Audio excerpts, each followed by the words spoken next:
J'aurais une question pour vous. Quel est le titre qui a augmenté plus dans les dernières années que Google, Amazon, eBay, Couche-Tard, que toutes vos compagnies de cannabis? Quel est le titre qui a le mieux performé? Bien, on a Netflix, évidemment, en haut, mais c'est suivi de très près par Lululemon. Et c'est ça que je veux parler aujourd'hui, de l'entreprise Lululemon, parce que c'est quand même surprenant qu'une entreprise de textile se retrouve là et que ce soit une entreprise canadienne en plus. Donc, ça vaut la peine qu'on parle de ça, qu'on parle de yoga aujourd'hui. Restons zen. On ne se fera pas suer à faire une vidéo. Bon, fini les blagues. C'est l'heure de parler de Lululemon. On fait ça maintenant.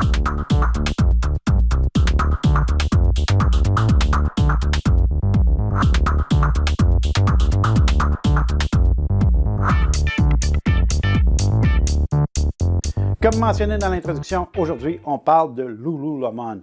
Moi, j'adore Lululemon pour plusieurs raisons. Premièrement, c'est une entreprise de consommation qui est dans un des deux endroits que j'aime beaucoup. Dans les entreprises de consommation, moi, j'aime beaucoup les entreprises qui ont soit le deep discount, donc on pourrait parler de Dollarama par exemple, là.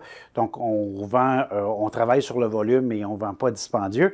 Et dans l'autre extrémité, les produits spécialisés vendus au prix, on va le dire comme ça. On pourrait parler de Canada Goose, entre autres, et on parle aujourd'hui de Lululemon dans le yoga. Donc, si vous regardez la performance boursière, et je ne vous parle pas des profits des compagnies, je ne vous parle pas de la solidité, je parle de ça, je parle vraiment de performance boursière. Qu'est-ce qui a le mieux fonctionné dans les 10-15 dernières années? C'est vraiment ces deux extrêmes-là. Donc, moi, j'essaye de travailler là quand je travaille la consommation. Bon, Lululemon, c'est quoi?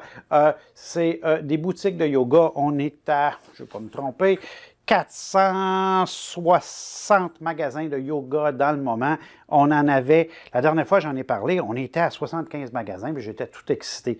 C'est il y a 3 ans. Donc, comptez-les comme vous voulez, là, ça donne environ un nouveau magasin par semaine.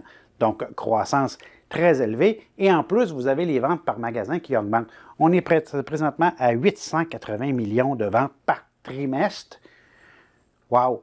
Ce 880 millions-là, le dernier trimestre, les résultats qui sont sortis sont en hausse de 22 par rapport au même trimestre l'année dernière. Numéro 1, les ventes au pied carré, c'est dans les meilleurs de l'industrie. Prenez tous les ratios que vous voulez, là, ils sont géniaux partout.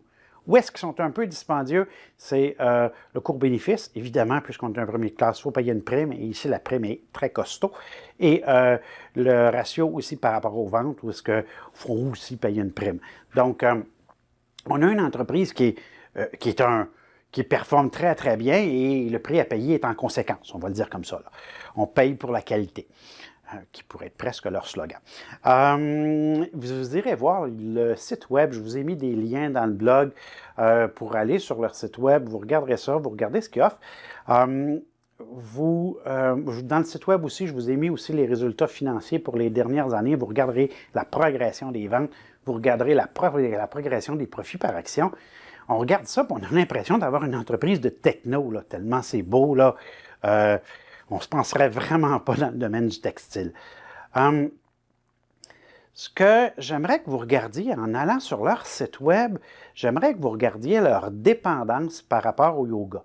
Oui, il y a une diversification dans les vêtements pour le cyclisme. Oui, il y a une diversification vers les petits manteaux.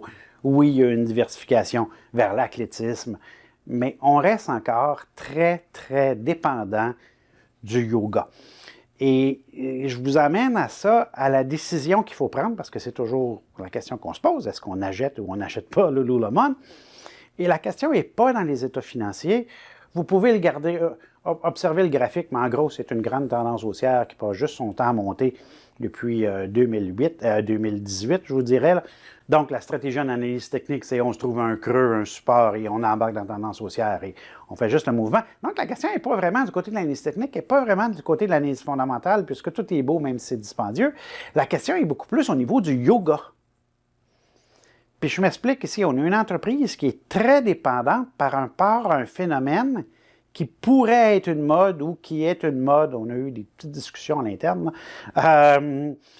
Est-ce que le yoga, d'après vous, est une mode? Et si c'est une mode, j'ai aucun problème avec ça, là. Mais si c'est une mode, est-ce qu'on est au début du mouvement et on va continuer à avoir la croissance pendant plusieurs années sur ce mouvement-là, sans faire de jeu de mots? Est-ce qu'on va continuer à avoir la croissance ou au contraire, est-ce qu'on est au sommet de cette mode-là et dans les prochaines années, ça pourrait diminuer, puisque Lululemon est encore très, très, très dépendante du yoga. Et si la mode périclite diminue, les résultats financiers de Lululemon vont automatiquement être affectés. Pas vraiment... Les profits sont tellement élevés que je ne suis pas vraiment inquiet pour la santé financière, mais je suis inquiet pour la performance boursière qui va être pénalisée parce que je vous disais qu'on paye une prime dans le moment parce qu'on a beaucoup de croissance. Et si la croissance viendrait à ralentir ou à diminuer à cause que le yoga deviendrait moins populaire, le prix de l'action va être très affecté. Si vous croyez que le yoga est là pour rester des siècles et des siècles et que la croissance va se poursuivre, à mon avis, on a presque un achat automatique. On a un achat automatique intelligent, on fait un peu d'analyse technique comme on a montré dans le cours à moyen terme. Là. On trouve un creux, on trouve un support, on l'achète sur le support, puis on y va à la hausse, on ne risque pas beaucoup, on s'expose à un gain potentiel. Bref, le standard. Si au contraire, vous croyez qu'on est au sommet du mouvement, parce que le mouvement n'a pas commencé à diminuer encore, mais si vous croyez qu'on est au sommet, vous passez tout simplement. Ce n'est pas une transaction pour vous. Sur ce, mesdames et messieurs, namaste tout le monde et bon trading!